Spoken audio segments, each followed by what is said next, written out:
A blade-spinning chariot is racing straight at you at full speed, and the man about to stop it is 6 hours away from conquering the known world. Behind that chariot, 200,000 soldiers. Behind the man who stops it, barely 50,000. By the end of this single day, an empire falls, and a 25-year-old becomes a legend historians still can't stop arguing about. This is the story of Alexander the Great, and the battle that made him a legend, Gaugamela. Alexander was born in 356 BC in the Kingdom of Macedon in northern Greece. His father, King Philip II, built the most feared army in the known world. His teacher was the philosopher Aristotle, who trained his mind as sharply as his father trained his sword arm. At just 16, Alexander led his first cavalry charge into battle. At 20, after his father's assassination, he became king of Macedon. Many expected the young king to fail. Rivals plotted, cities revolted. Alexander crushed every rebellion within 2 years and set his sights east. His target, the Persian Empire, the largest empire the world had ever seen. Persia's king, Darius III, ruled from Babylon to the edges of India. Alexander had one goal: to end that empire completely. In 334 BC, Alexander crossed into Asia with an army of 40,000 men.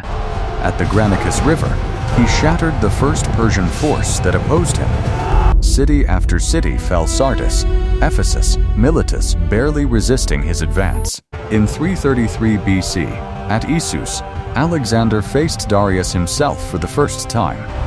Despite being outnumbered, Alexander's tactics broke the Persian lines within hours. Darius fled the battlefield, abandoning his own family in his haste to escape.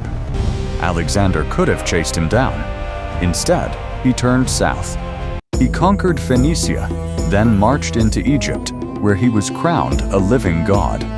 There, he founded a city that still bears his name, Alexandria. But Darius was not finished.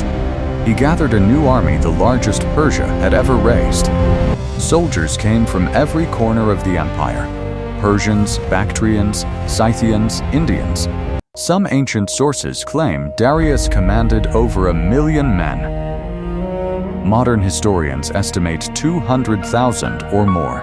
Whatever the true number, one fact was certain: Alexander was outnumbered many times over. But numbers never tell the whole story. Watch what happens when this army chooses ground, timing, and nerve over size. Darius chose his ground carefully, a flat plain near the village of Gaugamela. He had the field leveled for his war chariots. Nothing was left to chance. On October 1st, 331 BC, Alexander's scouts reported the Persian army in position. His generals urged a night attack to erase Persia's numbers advantage. Alexander refused. He said he would not steal his victory, he would earn it. That night, while the Persian army stood awake and exhausted, fearing an ambush, Alexander's men slept soundly, rising at dawn fully rested. At sunrise, Alexander arranged his forces in an unusual diagonal formation. He weakened his center deliberately, a bait for the coming storm.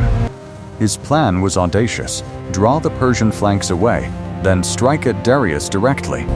It was a gamble that could destroy his entire army if it failed.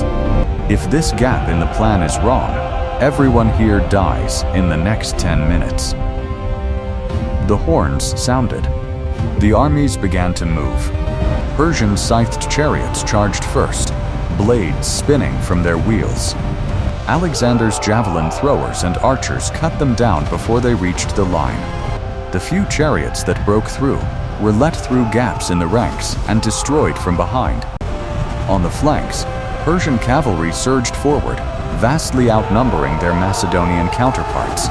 Alexander's general Parmenion held the left flank, absorbing wave after wave of attacks. As Darius shifted his forces to encircle the Macedonian flanks, gaps opened in his own center. This was the moment Alexander had been waiting for. He gathered his companion cavalry, his elite personal guard, into a single spearhead. With a war cry, Alexander led the charge himself, straight toward Darius. Dust and chaos swallowed the battlefield. Men and horses collided at full speed. Alexander's cavalry tore through the gap, cutting down everything in their path. Darius's own bodyguard fell around him, one by one. For a moment, the Persian king and the Macedonian king were almost face to face. This is the moment that decides everything. Darius panicked. He turned his chariot and fled the battlefield. When the Persian soldiers saw their king flee, panic spread through the entire army. What had been an organized formation collapsed into chaos.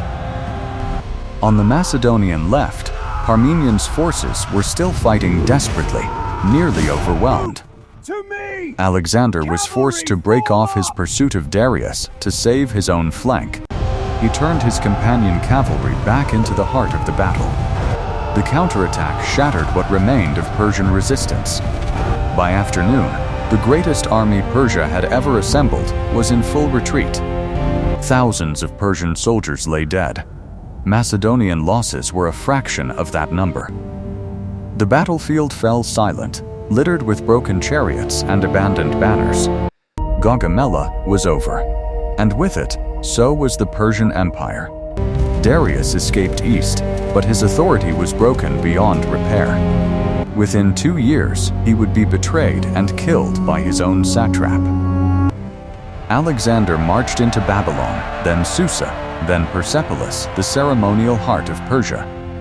The empire that had ruled for 2 centuries now answered to a 25-year-old Macedonian king. Alexander did not stop at Persia. He pushed east into India, undefeated in every battle. He died in Babylon in 323 BC, at just 32 years old, his empire stretching from Greece to India. Historians still study Gaugamela today. Not for the numbers, remember them? 200,000 against 50,000. They study it for the few seconds it took him to spot one gap in the enemy line and decide to bet everything on it. That's the real lesson of Gaugamela. Not the size of your army, the nerve to act the moment your one chance appears. And Gaugamela wasn't even his last gamble. Alexander would push further than any king before him, into lands his own men thought were impossible to reach.